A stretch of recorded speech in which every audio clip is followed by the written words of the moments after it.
All right, folks. I know you guys have been waiting a week to see how this Easy Smasher is. It's actually very easy. Took the week and kind of figured it out. First things first, I'm gonna go ahead and unpin this. But so you'll turn this adjustment, I don't even know what you want to call it, measurement tool thing that it gives you on. You press the old green button here, turns it on, tells you what the measurement center to center of here is. They also send you this nice 20-inch calibration stick, that way you can make sure it's correctly calibrated. So we'll go ahead and throw this in just to show you how it works. Shove that guy in there. It's pretty close already, so we can see we're a little long there. 1.25 inch socket or wrench, however you want to do it, right on the end of this guy here. You can do it by hand if you want.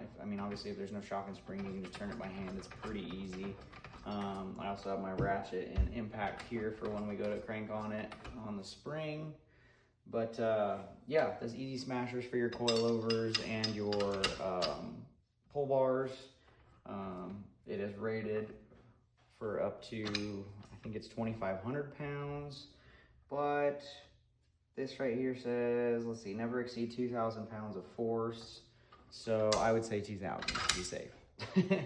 But yeah, so we'll use this calibration stick. We'll make sure we're nice and zeroed here, which it feels like we're pretty, oh, there it goes. You can use the pins if you'd like, but for quickness purposes, I'm just gonna put it there. We're pretty close. We're gonna go ahead and zero it anyway. Hold it down to zero it. I believe here. There we go. Okay, so we're zeroed at 20, so calibration is set on that. Put the pins back out. All right, now we'll go ahead and throw our coilover in here, which we are gonna have to extend this quite a bit, so I'm gonna go ahead and use this. Okay. All righty, pin.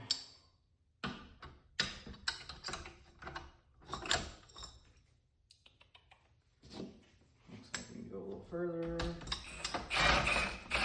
Okay.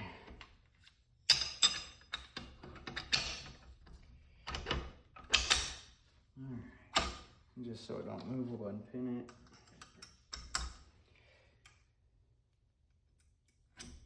All right.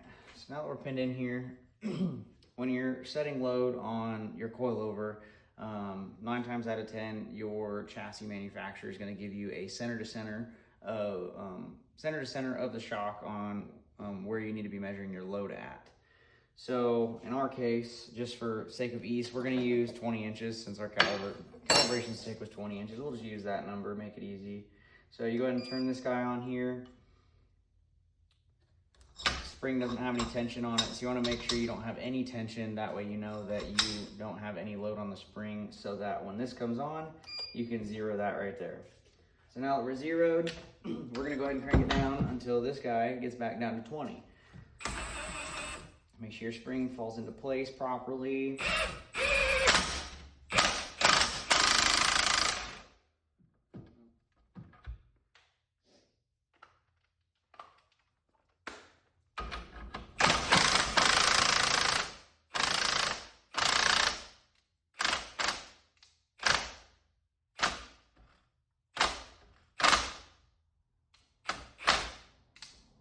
Always pass that a little bit. All right.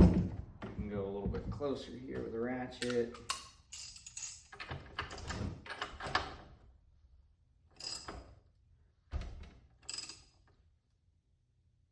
We can get right to 20. Okay. So, oh wow, that's a pretty good number actually.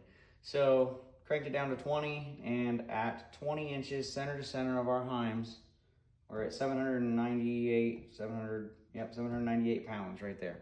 So that is your coilover's load, basically. So on like a right rear of a modified, this is how you would set your load. So you just throw it in your smasher, get down to the measurement that your chassis manufacturer recommends, and it'll tell you the weight that you have at that measurement, which is usually a ride height measurement or like a 2-inch smash number. Just depends on your chassis manufacturer on what they're using. But yeah, this Easy Smasher is very simple, right here on the bench, nice and easy. So thank you to them guys for creating something nice and easy to use, and it's half the price of a full-on tall spring smasher, so you don't have to carry something huge in your trailer. So nice and easy. You can put this, you know, in your toolbox in the bottom drawer or in a cabinet in the trailer, and take it to the racetrack and pull the right rear off the car. Easy, check it at boom boom, and then put it right back on the car. So nice and simple. Yeah, like I said, thank you to Easy Smasher for sending this over and allowing us to check it out and show everybody how it works. And yeah, we'll get some more videos of usage probably at the racetrack and stuff for you one of these days soon. And yeah, go ahead and get out there and check out Easy Smasher.